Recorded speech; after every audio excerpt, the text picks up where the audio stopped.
오늘 저희들에게 주시는 말씀은 고린도후서 13장 13절입니다. 우리 같이 한 목소리로, 큰 목소리로 주님의 말씀을 함께 봉독하도록 하겠습니다.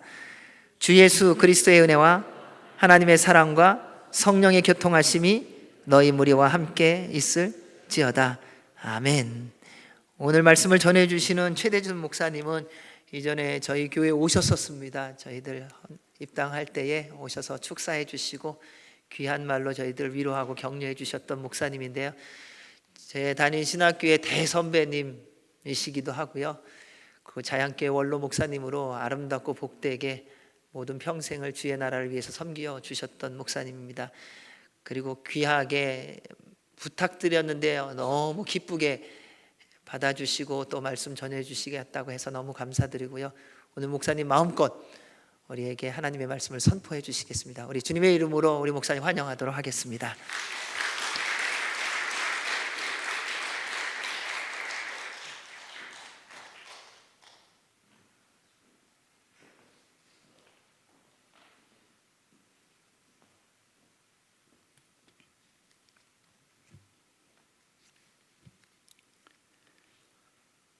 주님의 이름으로 문안드립니다. 해서가 없네요. 기도하겠습니다. 살아계신 하나님 아버지, 주님께서 피로 값주고 사신 이 하나님의 교회 6조년을 맞이하여 하나님께 영광 돌리고 예배하며 하나님의 말씀을 들을 수 있는 기회를 주셨사오니 감사와 찬송과 영광을 돌립니다. 하나님께만 영광 되게 하여 주시옵소서. 우리에게는 말로 할 수 없는 축복의 시간이 되도록 도와주시옵소서. 이 제단이 날로 날로 부흥하여 많은 주의 백성들을 구하는 구원의 방주가 되게 하여 주시옵소서. 하나님의 나라는 말에 있는 것이 아니여 능력이 있다고 하셨사오니 말이 많든지 적든지 붙잡아 주셔서 하나님의 말씀만 말씀되게 전하도록 도와주시옵소서. 예수님의 이름으로 기도하옵나이다. 아멘.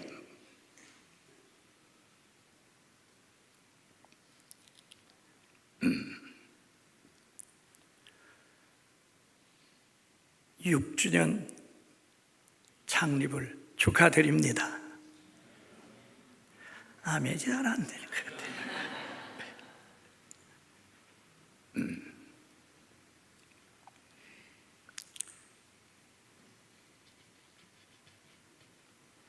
무슨 말씀을 전해야 될까? 설교자는 그 부탁을 받으면서부터는 다른 것에 집중하지 못합니다. 무슨 말씀을 전해야 될까? 무슨 말씀을 이 교회를 위해서 주실까? 또 설교자는 영감되지 않은 설교를 들고 나올 수가 없는 것이잖아요.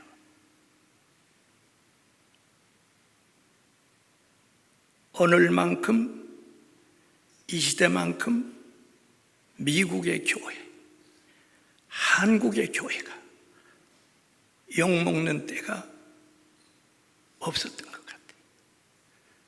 교회들이 교회의 일을 바로 했다면 동성연애자들이 다 목사가 되고 이런 일들 교역자들이 되는 이 세상에 올 수 있었을까? 한국의 교회들이 저렇게 많은데 1000만 성도가 바로 섰다면 한국이 이렇게 변할 수가 있었을까? 매스컴이고 교인들 자신들도 교회를 질타하고 또 그것을 받으면서도 항거할 수 없는 힘을 잃어버린 교회들이 되어버린 것 같아요. 그러면서 에베소 교회를 생각했어요. 에베소 교회, 아시아 7교회의 최고의 교회인데 우리 주님도 그들이 일했던 그 행위, 수고, 인내 다 한다고 그랬어요. 너희들 수고했다고. 이단도 물리친 거 잘했다고 그랬어요. 그건 나도 미워한다고 그랬어요. 근데 주님이 계시록 2장 4절에 너희가 처음 사랑을 버렸기 때문에 5절에서 촛대를 옮길지도 모르니 회개하라. 여러분, 에베소 교회는 바울 사도가 공들여서 목회했던 거예요. 그리고 성경 가운데 모든 신학자들이 교회론을 에베소에서 찾아낼 만큼 교회가 어떤 교회가 돼야 바로 되느냐를 여기다 써놓은, 그렇게 가르침 받은 교회가 에베소. 그리고 바울이 간 이후에는 최고의 사도인 요한 사도가 그 교회에 담임이 돼서 목회를 하다가 지금 귀양 가서 주님의 계시를 받는데 그 교회를 촛대를 옮겨야 되겠다. 이건 교회의 생명이 끝난 겁니다. 어떻게 이렇게 될 수 있었을까? 그러면서 처음 사랑을 버렸는데 어디서 떨어졌는가 생각하고 회개하라. 그걸 생각하면서 도대체 우리들의 교회는, 더군다나 이민 사회 속에 있는 우리의 교회는 어떤 교회가 돼야 참 교회일까? 어떤 성도가 돼야 정말 참 성도일까?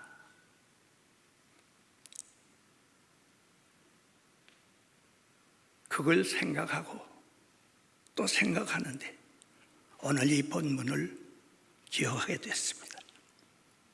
이물 먹어도 됩니까? 허락받고 먹어야지.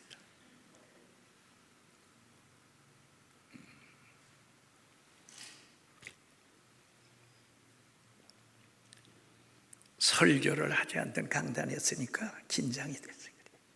설교를 평생을 늙었고 지금도 한 달에 한 번 내지 2번 설교를 하고 사는데도 이 첫 강단이니까 좀 누가 목사가 떨면서 설교하니까 은혜가 더 됐다고 그럽디다.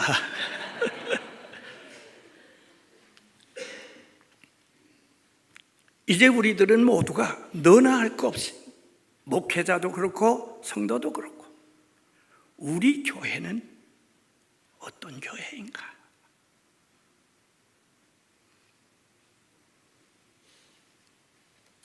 이걸 한번 깊이 생각해야 될 때가 됐다고 생각을 합니다. 이 지구상에는 헤아릴 수 없는 수많은 종류의 교회들이 있습니다. 예수 그리스도의 이름을 부르고 하나님 아버지를 고백하면서 자기 나름대로의 주장하는 교리가 다르기 때문에 교단도 다르고 교파도 다르고, 그러면서도 예배하는 수많은 교회들.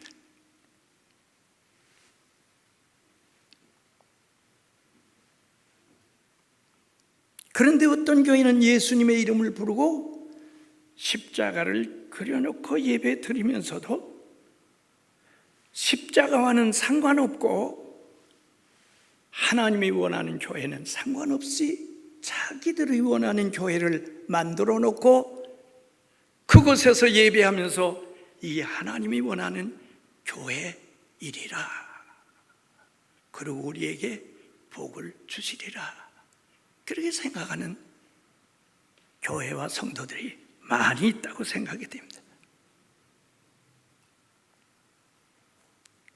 이런 때 우리가 분명히 생각해야 될 것은, 우리는 성경이 말하는 교회, 주님이 머리가 되시는 교회, 주님이 주인이 되시는 교회, 하나님이 축복하실 수 있는 교회, 이 교회가 되어야 될 줄로 믿습니다. 이 아멘 소리는 좀 크게 나올 줄 알았더니 그냥 다니라 오신 분들이 앉아 계신가 봐요. 여기 다니라 오신 분 계시면 시간 허비하지 말고 빨리 나가세요. 여긴 다니라 오는 데가 아니고 내 몸과 영과 혼을 다 쏟아서 나를 위해 십자가에 달리신 그분의 구속의 은총을 감사하면서 그 아들을 보내신 아버지 앞에 너무 고마워서, 그러고서 그것을 알게 하신 성령은 감동에 너무 기뻐서 예배 드리는 장소인 줄로 믿습니다.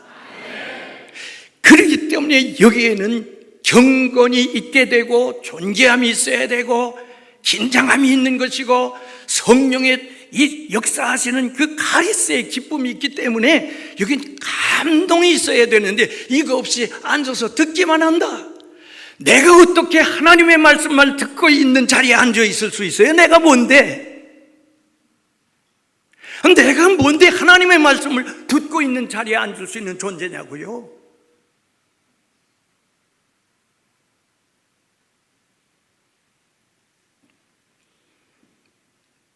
평생을 설교하고 사는 목사도 이 자리에 오면 이렇게 떠는 걸 보세요.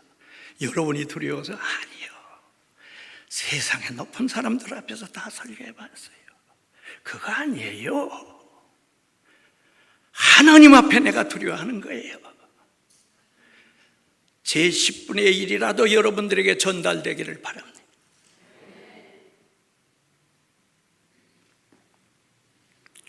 성경이 말씀하시는 교회, 어떤 교회일까?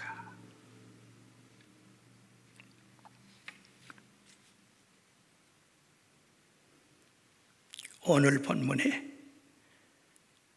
한 구절입니다. 주 예수 그리스도의 은혜와 하나님의 사랑과 성령의 교통하심이 너희 무리와 함께 있을지어다. 아멘. 어떤 사본에는 아멘이 있어요. 우리들이 가지고 있는 사본에는 아멘이 없어요. 셉트어진트. 그래서 아멘이 빠졌어요. 그렇지만 다른 사본들은 아멘이 있습니다. 그래서 우리 이 13절 다 같이 한번 읽고 아멘으로 끝나고 설교 시작하겠습니다. 다 같이 시작. 주 예수 그리스도의 은혜와 하나님의 사랑과 성령의 교통하심이 너희 무리와 함께 있을지어다. 아멘.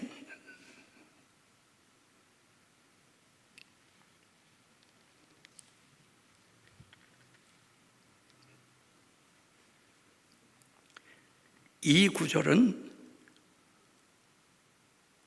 고린도 교회를 향한 바울 사도의 기도문인데, 이걸 축도문으로 현대 모든 개신교회는 쓰고 있습니다. 민수기 6장 23절로 25절에 나오는 삼중의 축복과 함께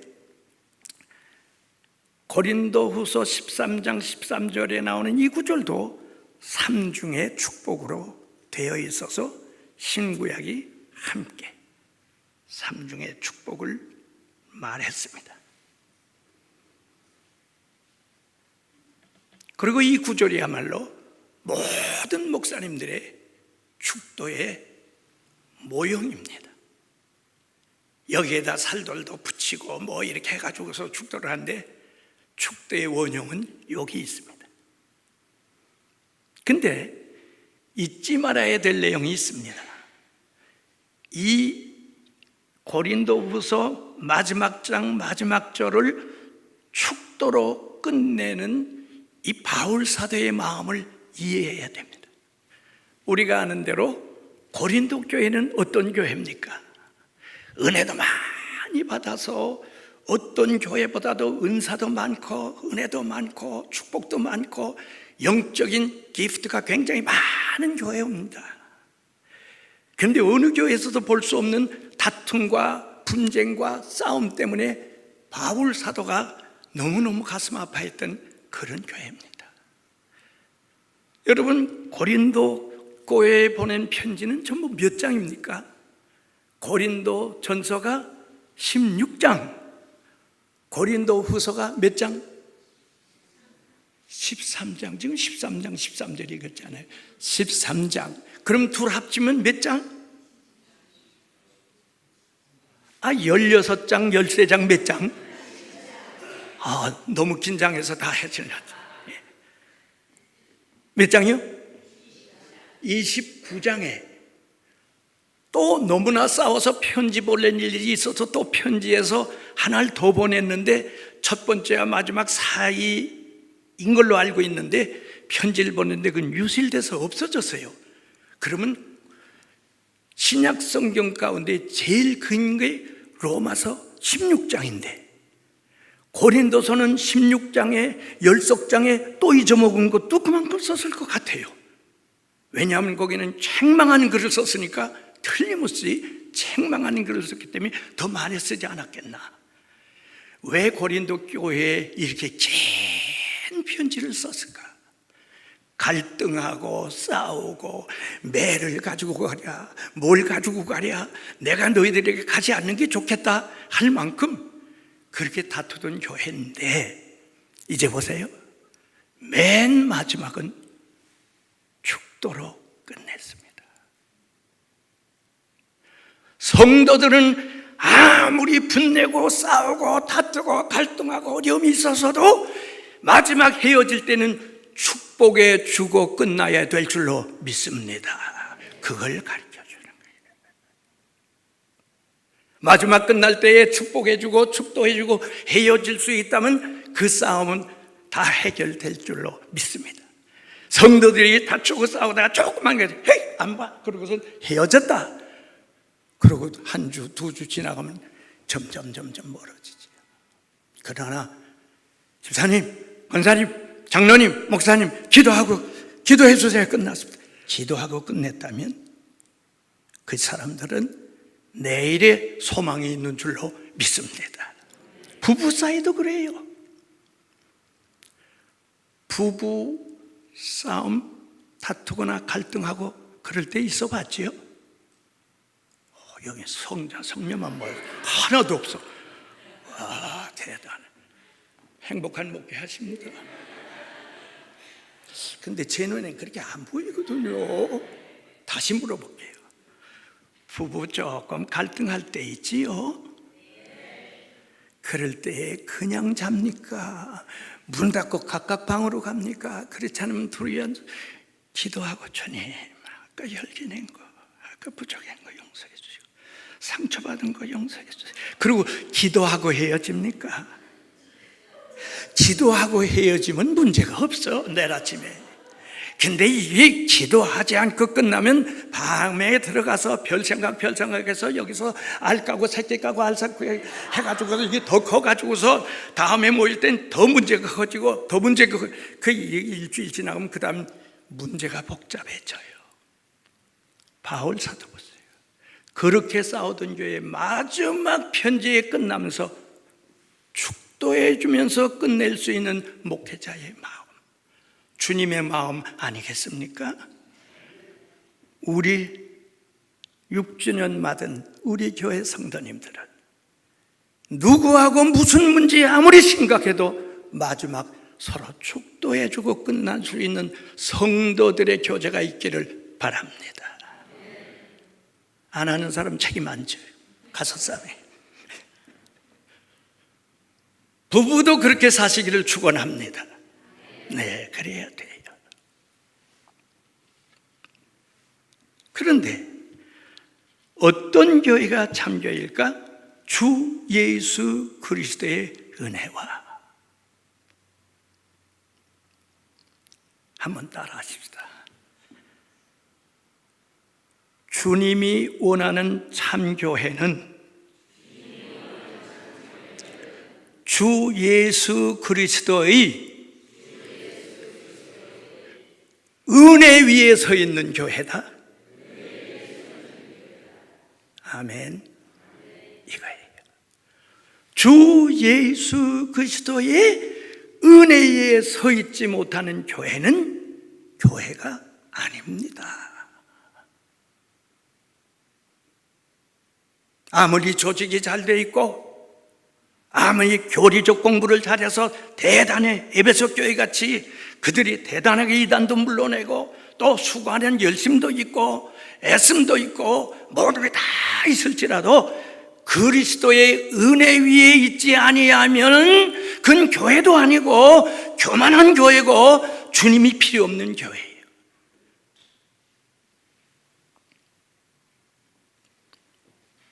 바로 교회란 주 예수 그리스도의 은혜를 입은 사람들이 모인 교회가 교회인 줄로 믿습니다.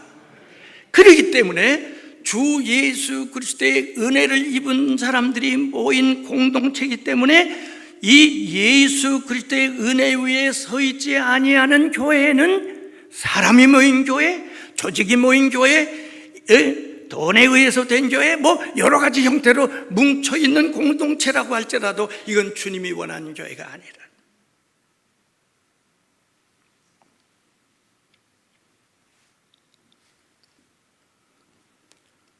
예수님 말씀하신 가운데 마태복음 22장 11절 이하에 보면 임금님이 아들을 위해 잔치를 베풀었습니다. 근데 오라고 하니까 안 옵니다. 또 불렀더니 안 옵니다.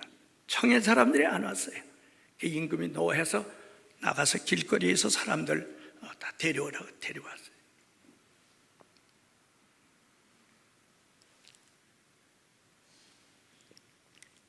사람들이 가득 모였습니다. 임금이 나와서 이렇게 보니까 아주 흡족했습니다.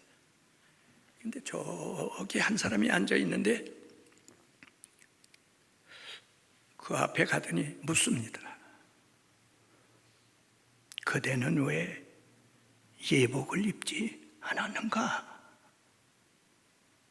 그러고는 명령합니다. 여봐라! 이 예복을 입지 않은 이 자를 손과 발을 묶어서 저 어두운 바깥에 내 던지라. 선언적입니다. 뭡니까?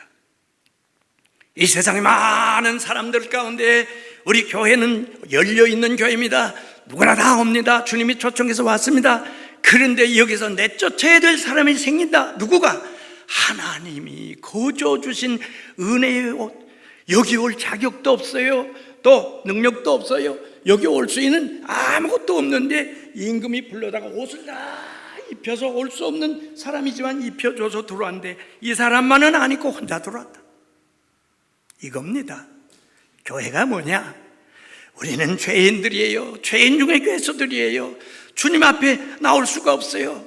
바울이 로마서 7장에 얘기한 것처럼 정말 내가 선을 행하고 하는 그 마음속에 악을 행하는 게 또 있는데 이 악이 선을 이겨버려서 내가 선을 행하지 못할 때가 얼마나 많은 거. 오라 나는 곤고한 사람은 내가 나이 곤고한 사람을 누가 건져주시겠는가 했는데 바로 이렇게 자격 없는 우리들에게 은혜의 옷을 입혀주셔서 하나님의 성도다, 거룩한 성도다 해서 불러서 이렇게 와서 성도의 이름을 받게 됐으니 이게 놀라운 축복인데 이게 우리의 은혜가 아니에요.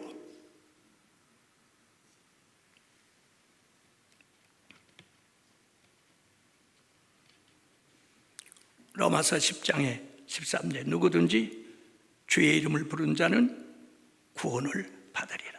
믿지 아니한 자를 어찌 부르리요? 그랬는데 오늘날 교회들 속에 믿지 아니하고도 예수님 한 사람이 많아요. 마태복음 7장에 나오는 것처럼 나더러 주여 주여 하는데 주님이 말씀하신 대답은 너무나 차갑지 않아요? 나는 너희를 도무지 알지 못한다. 능력도 행하고 권능도 행하고 뭐 다 하지. 난 너희를 도무지 몰라. 왜요? 주님의 은혜를 입은 걸 몰라. 자기 힘으로 한 거예요. 예수님의 이름만 팔았지 자기 일 한 거예요. 자기가 한 거예요. 오늘 이 땅에 얼마나 많은 성도들 가운데 거짓 신앙을 가지고서 구원 얻은 줄 아는 사람들이 얼마나 많은지요. 우린 기억해야 됩니다.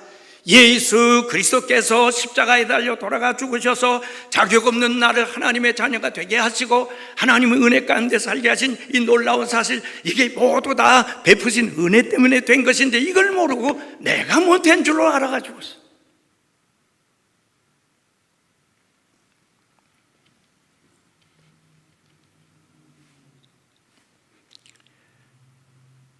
오늘 우리 기억하십시다. 우리는 주님 앞에, 하나님 앞에 용서받을 수 없는 죄인들인데 하나님의 은혜로 우리를 구원하여 성도가 되게 하셨구나. 이걸 잊지 마시기를 바랍니다. 여기에 교회가 서 있기 때문에 여기는 전부 은혜 받은 사람만 있는 거예요. 은혜 받은 죄인들이에요. 구원받은 죄인이지만 은혜가 아니면 설 수 없는 죄인들이에요. 이런 죄인, 마틴 루터가 얘기한 대로 구원받은 죄인,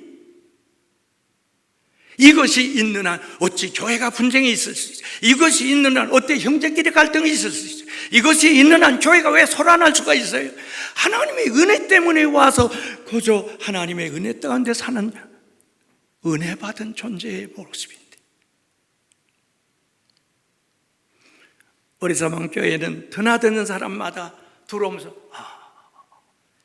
이 교회는 주님의 은혜 위에 서 있는 교회구나. 여기 모든 성도님들은 하나님의 은혜를 받은 사람들만 모였구나 하는 걸 처음 오는 사람들도 감지할 수 있을 만큼 은혜 위에 사시기를 바랍니다. 이거 없으면 교회 아니에요.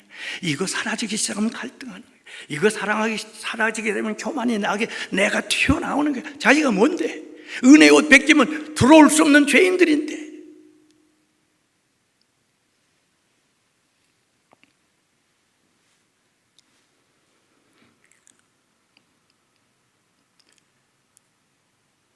오늘 교회 속에 인본주의 교회, 율법주의 교회, 신비주의 교회, 이런 교회가 얼마나 많아요.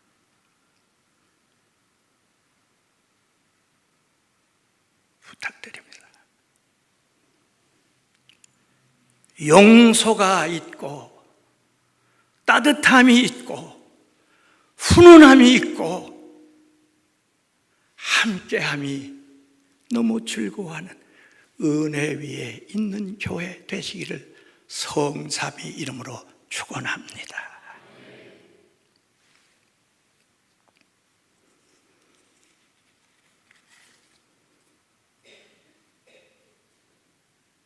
은혜 속에 사는 사람은 보면 압니다. 조엣이라고 하는 분이 그런 얘기했죠. 조엣. 신앙인의 건강 상태는 그의 혀를 보면 안다. 병원에 가면 의사들이 제일 먼저 기계로 대지만 그전에는 들어가면 입을 열어보세요. 그리고 혀를 먼저 봤어요. 예전에. 지금 기계들이 와서 갔다 하지만 혀를 보면 안다는 거죠. 주님을 높이고 이웃을 높이고 자기는 겸손해지고 모든 것을 사랑으로서 말하는 사람, 은혜로서 말하는 사람, 그 사람만 만났다가 헤어지면 뭔지 모르게 은혜가 내게 더 살아나고 나도 은혜를 그 사람같이 받았으면 하는 생각이 나는 사람들, 이런 은혜를 끼치는 사람들, 그런 혀를 가진 사람들이 많아야 교회는 잘 될 줄로 믿습니다. 제가 오늘 강단상에 올라오기 직전에 교회에 대한 찬성 불렀어요. 그 가사를, 전 곡조를 모르니까 가사를 보면서 나 오늘 설교 안 해도 되겠구나. 이 교회는 매일 저걸 부르고 있잖아. 저렇게 살 텐데 내가 무슨 설교를 하지? 그래도 시간을 주었으니 하긴 하겠는데, 이야, 내가 교회를 여러 다녀봐도 저런 걸 예배 직전에 부르는 교회 처음 본다. 목사님이 대단하세요. 감사합니다. 주님이 기뻐하실 것 같아요. 네.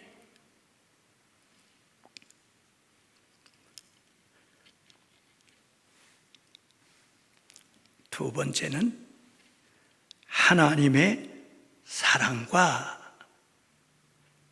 조금 전에도 얘기했습니다. 교회는 조직에 있는 거 아니라고 그랬습니다. 전통에 있는 것도 아닙니다. 인간들의 공동체가 모진 이 모임이 있다고 해서 교회가 되는 것 절대 아닙니다. 예수 그리스도의 은혜 위에 있어야 교회가 되고, 바로 하나님의 사랑이 지배하는 교회가 교회인 줄로 믿습니다. 하나님의 교회에 사랑이 없다. 요새는 거지들도 와가지고선 그래요. 한국에 있을 때 그랬어요. 목사님, 가난하고 불쌍한 거지에게 사랑을 베푸소서.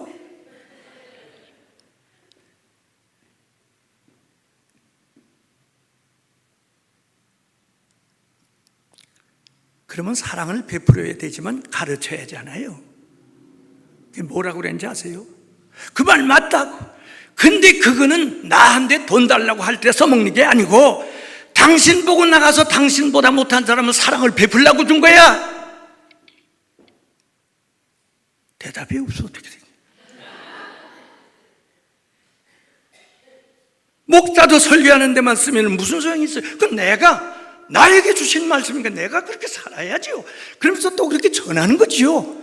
그리고 여러분들은 이렇게 들으면서도 아이고, 이건 우리 며느라이가 와서 들었으면 좋을 거야.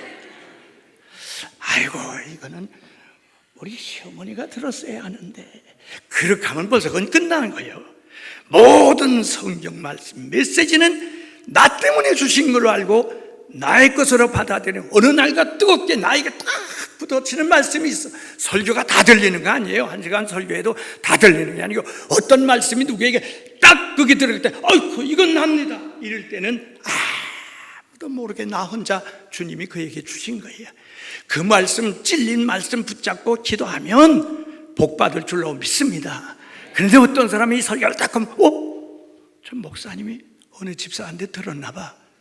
틀림없이 아닐 텐데. 아니야 그 집사한테 들은 얘기야. 그러니까 저렇게 알고 나를 찔렀지. 요렇게 되면은 죽는 거예요. 듣긴 뭘 들어. 목사들은 들어다 그거 안 하고 성경만 전하려고 해요. 성령이 그 사람에게 그 말씀을 듣게 하시는 거예요. 내게 이걸 이거 아무도 모르는데 하나님 나에게 주셨는데 해서, 하나님 감사합니다. 나에게 숨겨놨던 그 아무도 모르는 것, 남편까지도 모르고 있던 건 나에게 오늘 가르쳐 주셨군요. 회개합니다. 다시는 안 하겠습니다. 이렇게 회개하고 그것을 알려주신 하나님께 감사할 때, 그 사랑에 감사할 때 그 사람이 그리스도의 사람이 말씀으로 지어지는 줄로 믿습니다. 중요한 거예요.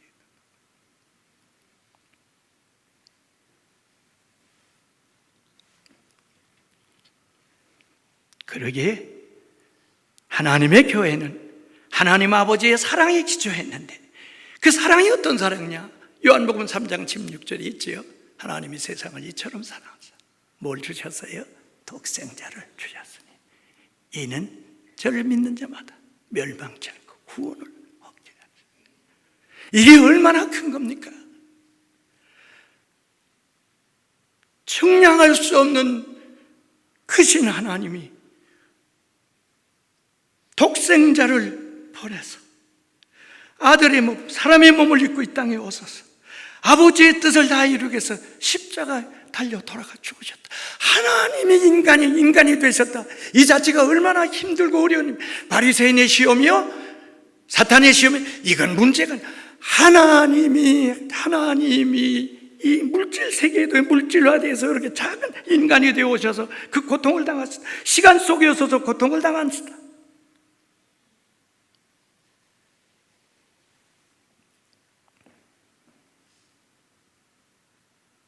그러고 십자가에 달려 돌아갔죠.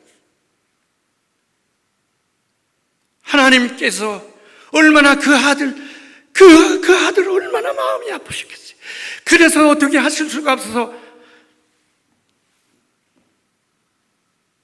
마태복음 21장에 보면 제6시로부터 9시까지 눈을 돌리셔서 세상이 깜깜했어서 구름이 와서 가려서 그저 어둑어둑해진 걸까요? 그거 아니에요. 이건 세상에 빛이 없구나 하는 것을 알릴 만큼 어두운 것이 와서 하나님도 괴로워하시는구나, 아버지도 괴로워하시는구나. 하나님이 어떤 사랑을 이 세상에 줬어요? 이 사실을 이사야 49장 15절에 이렇게 썼어요. 들어보세요. 여인이 어찌 젖 먹는 자식을 잊겠으며 자기 태에서 난 아들을 국리로 여기지 않겠느냐. 그들은 혹시 잊을지라도 나는 너를 잊지 아니하리라. 아멘. 부모들이 어떻게 젖먹이 자기의 아들을 잊어먹을 수 있어요? 혹시 있을지 몰라도 나는 너희들을 그렇게 사랑한다고 해서서 독생 성자를 훌 보내주셔서 십자가에 달려 돌아가 죽으셔서 훌 구원하시다.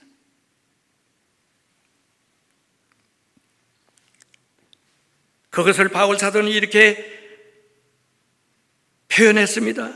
이렇게요. 우리가 아직 죄인 되었을 때,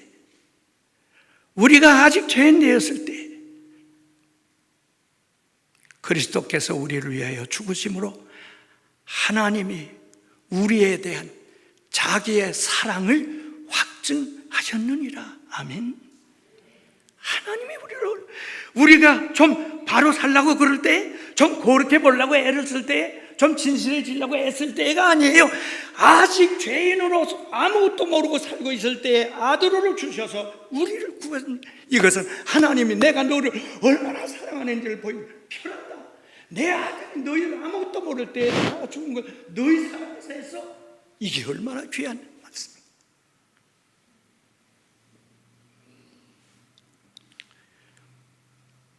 우리가 잘나서 사랑한 거 아니고, 의로워서 사랑한 거 아니고, 율법을 지켜서 사랑한 게 아니고, 거룩할 때 사랑한 것이 아니고, 죄인 되었을 때 우리를 사랑해서 이렇게 불러주셨으니, 이 사랑받은 공동체는 모두를 사랑하며 살아야 될 짐을 지고 사는 줄로 믿습니다. 이걸 해야 돼. 이걸 해야 돼. 아무리 미운 마음이 생긴 있어도 사랑합니다. 말 한마디에 사탄은 산다.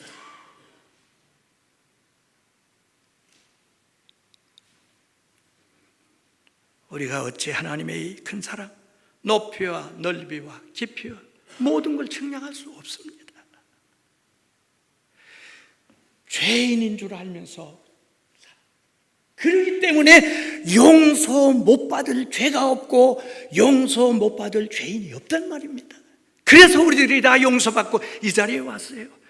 이 자리에 와서 하나님의 공동체로서 축복받는 성도가 됐다면, 누구든지 여기에 들어오면 사랑이 있네, 너희가 서로 사랑하면 내 제자인 줄로 알리라고 해서 여긴 사랑이 있구나, 여긴 용서가 있구나, 여긴 감격이 있구나, 여긴 은혜가 있구나, 이거 진짜 교회구나, 진짜 교인들 여기 있네, 나를 언제 봤다고, 이렇게 줄 수 있는 교회가 되시기를 바랍니다. 이 교회 이러면 LA에 사랑받지 못하던 사람들 다 몰려올 것 같아요. 교회 다음에 또 짓자고 그럴 거예요. 웃지 않아? 감동이 안 가는가 봐. 사랑 안 하려나 봐. 넓어지는 거 힘든가 봐. 교회에요, 사랑이 끓고 은혜가 넘치면 외로움에 울고 있는 많은 지체들이 사랑받고 싶어서 올 줄로 압니다. 그러면요, 얼마나 많다고요. 여기도요, 사랑받으려고 왔다가 상처받고 가는 교인들, 성도들 중에 있을 수 있단 말이에요. 사랑받으려고. 목사님이 한번 눈 바로 마주쳐도 목사님의 눈을 나 봤어. 근데 얼마나 사랑이 가는지 몰라. 어느 날 예배가 끝나고 성도들이 많이 나오니까 악수를 하는데 어떤 사람이 너무나 오래간만에 나오는데 너무 반가우니까 예 하고서 했어요. 그때 제 가닥 전화가 왔어요. 목사님, 왜 저하고는 악수하면서 눈을 딴 데다 뒀어요?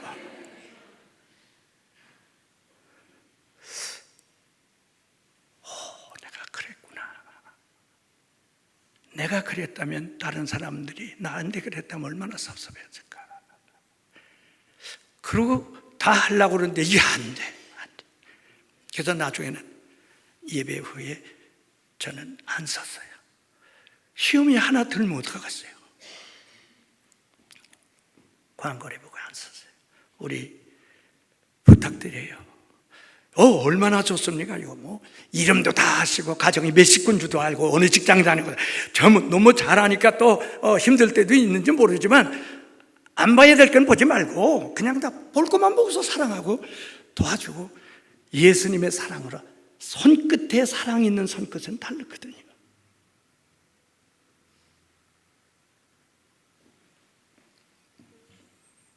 제 손이 조그맣니다. 이 한 옥타브 짚기가 좀 힘들 만큼 작아요. 근데 고등학교 1학년 그때 같은데 저에게 한 사람이 왔는데 제가 가서 악수를 해줬는데 지금까지 그분 어디 가든지 우리 최 목사님 손이 나보다 작은데 그날은 이렇게 큰 손이 와서 나를 안아준 거 내가 지금도 잊지 못한다고.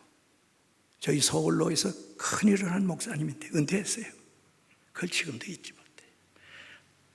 따뜻하게 가서 노래 부르는 것만 하지 말고 노래 부르고서 옆에 앉아 보기도 싫은 거 앉았어 그러지 말고 따뜻한 손 가지고 가서 포근하게 사랑을 전하면 세상에서 제일 큰 손으로 보이는 줄로 압니다. 그 손을 가져야 돼. 누구에게나. 아이고 맞다를 쳤으니까 피할 수는 없고 아니야 이게 아니고 가서 아이고 오래간만이야 너무너무 반가워서 얼마나 보고 싶었다고 다 잘 있어서 손을 보면요 손의 체온 말고 또 다른 온도가 여기 있어요. 사랑의 온도. 이걸 전해주시기를 바랍니다. 그 다음에 시간이 많이 가서 마지막 하나 더 가겠습니다. 하나님의 사랑과 성령의 교통하심이 너희 무리와 함께 있을지어다. 아멘. 성령의 교통하심이 너희 무리와 함께 있을지어다. 여러분 하나님만 강조하면 일신교가 되기 쉽고요. 예수님만 강조하다 보면 인본주의를 흐르기 쉽고요. 성령님이 꼭 계셔야 돼요. 성령이 오셔야 예수님이 누군지 바로 알고 성령이 오셔야 하나님이 어떠한 분인지 알고 성령이 오셔야 성도들 사이에도 진정한 교통 사랑이 있을 수 있고 성령이 오셔야만 하나님과 교통하심이 주님과 교통하심이 우리에게 알려질 수 있어요. 한번 물어볼게요. 이제 물어볼게요. 하나님 아버지의 이름이 무엇입니까? 성경이 가르쳐준 청년들 하나님 아버지의 본명이 뭐예요? 아이고 큰일 났네. 아이고 정말 큰일 났네. 찬양대. 아니 하나님은 일반 종교에도 다 하나님이야. 다 그냥 God. 그건 아무나 God. 그건 안 믿어도 God. 다 God. 하나님의 이름도 모르고 하나님 믿어. 그래? 여호와 맞기도 하고 틀리기도 하고. 그죠? 목사님이 가르쳤을 거예요. 그죠? 여호와는 하나님의 이름의 네 글자에 이름을 못 부르니까 부르지 말라 했기 때문에 주님으로 불러서 아도나이라고 하는 이름을 불러서 아도나이 있는 모음만 따다가 이 네 글자 거룩한 네 글자라고 그래요. 그 밑에다 붙였더니 여호와가 됐어. 여호와 이렇게. 근데 여기에 본래 이 네 글자를 뭐라고 읽는지를 잊어먹어서 못 읽었어. 근데 마스터학파 학자들이 연구를 하고 현대학자들이 연구해서 찾아내서 발음을 여호와 하나님의 이름은 야훼라고 찾아냈단 말이에요. 그러면 예수님의 이름은 뭐예요? 누가 복음은 누가 썼어요? 라는 거 똑같이 물었어요. 예수님은 이름은 뭐예요? 예수. 그의 공직까지 붙여서 그리스도 이렇게 하죠. 예수. 그럼 이제 물어볼게. 성령님의 이름은 뭐예요? 성령? 예? 보혜사? 그건 우리말로 바꾼 거야. 본래 이름. 보혜사가 우리말로 번역을 했는데 틴델이 1611년에 번역할 때, 그 전에 번역을 할 때, 영어로 번역할 때 그렇게 써서 그걸 그대로 쓰고 라틴에서 번역이 되내려면서 잘못돼서 영어서 번역하면서 그렇게 됐어요. 컴포터로. 그 말고요. 본래 이름. 성령님의 이름. 예? 그러니까 모르고. 그러니까 야훼 하나님, 예수님의 이름, 예수 그리스도, 그 다음에 성령님 모르고 믿었구나. 누구예요?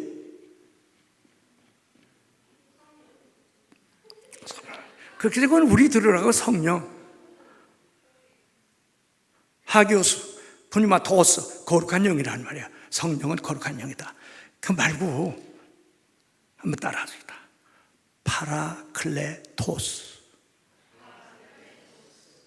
파라클레토스. 그게 우리 주님이 가르쳐 주신 성령님의 본 이름이에요. 자, 그러면 요건 하나 읽으십시오. 요한복음 14장. 요한복음 14장. 가르쳐 드리고 가야 되니까. 요한복음 14장 26절. 성령님의 이름 하나만 알고 가도 오늘 우리는 대단한 거예요. 요한복음 14장 26절 다 같이 시작. 보혜사 곧 아버지께서 내 이름으로 보내실 성령, 그가 너희에게 모든 것을 가르치고 내가 너희에게 말한 모든 것을 생각나게 하리라 했는데, 보혜사라고 우리말로 번역해서 그렇지 그게 파라클레토스. 곁에 불러서 우리 상담자로 모신 분, 내가 풀어서 해야 되는데 그게 파라클레토스예요. 이 성령의 본래 이름이. 그렇기 때문에 본문에 뭐라고 썼죠? 잘 보세요. 보혜사 곧 아버지께서 내 이름으로서 보내실 누구? 성령. 그분의 본래 이름이 뭐라고요? 보혜사. 보혜사인데 본래 발음은 파라클레토스. 됐습니까? 자, 이제 정리하겠습니다. 설교가 조금 곁길로 갔는데요, 정리하겠습니다. 여러분, 우리 교회는 신비주의자가 아닙니다. 신비 종교가 아닙니다. 하나님의 아버지로 계시고 아들 독생자 예수 그리스도가 우리를 위해 구원하여 주시고, 그 다음에 그것을 알려주시고 믿게 하시고 깨닫게 하시고 또 회개하게 하시고 열매 맺게 하시고 거룩하게 해주시는 성령의 교통하심을 통해서 예수님을 알고 예수님의 말씀을 알고 하나님을 알고 하나님의 사랑을 알도록 성령의 교통하심이 있는데, 이 성령의 교통하심이 와야만 영적으로 우리가 거룩해질 수 있고 더 잘할 수 있고 그리스도에까지 자라게 되고, 하나님께서 예수님께서 우리에게 주시는 또 계시를 해석해 주시거나 계시를 깨닫게 해줄 때에 그 성령이 오셔서 알게 해주시고, 또 우리가 기도할 때 응답도 해줘서 베드로에게, 베드로야 지금 바깥에 누가 왔으니 나가봐라, 고넬료에게도 얘기하고 제자들에게 얘기한 것처럼 성령이 우리들에게 기도할 때 감동도 주고 또 계시도 주시고 깨닫게도 해주시고 응답도 해주니까 이 계시, 이 모든 것이 성령을 통해서, 이 성령은 어떤 때는 카운슬러로 와서 일하게 되고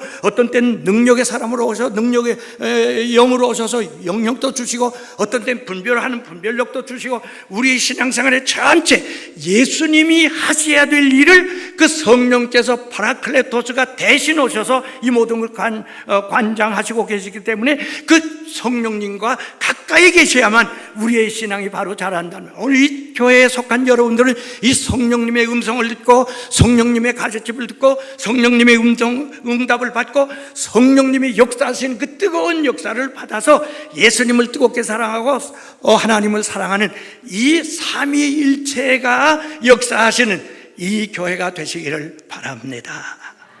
이제 13절 봅니다. 주 예수 그리스도의 은혜와 하나님의 사랑과 성령의 교통하심이 너희 무리와 함께 있을지어다.